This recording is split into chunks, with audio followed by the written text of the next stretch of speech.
तर विमान दुर्घटनेतील मृतदेह नातेवाईकांना देण्यापूर्वी त्यातील प्रत्येक भागाची डीएनए चाचणी करून सारे अवशेष एकाच मृतदेहाचे आहेत याची खात्री करून घेण्याची मागणी आता नातेवाईकांकडून केली जाते।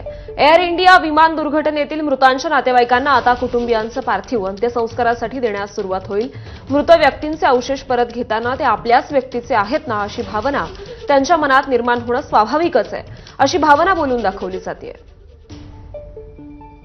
ते डीएनए तुम्ही टेस्ट करणार आहे, प्रत्येक ईच अँड एव्हरी पार्टचे डीएनए तुम्ही त्याप्रमाणे करा किंवा एक तुम्ही पार्ट्स घेता। आता नो डाऊट सगळ्यांच्या 80% जे आहे बॉडी जे म्हणजे नामशेषच झाले माझे, मग आता पूर्ण बॉडी तर मिळत नाही। फक्त जे तुम्ही पार्ट्स करताय त्यातला एक पार्ट्स तुम्ही हे करून दुसरा पार्ट्स नका करू, तसं करू नका। ईच अँड एव्हरी पार्ट्स केला की काय आपल्या हिंदू संस्कृतीप्रमाणे त्याच्या आपण आता ते लोक पण काय जी प्रोसिजर करणार आहे ते काय एवढी ह्याच्यावानी नाही करणार। आम्ही जे करू आणि ते करू त्याच्यामध्ये खूप फरक आहे। आमच्या भावना आहेत त्याच्यामध्ये, आमच्या फॅमिलीचे सगळे इमोशन्स आहेत।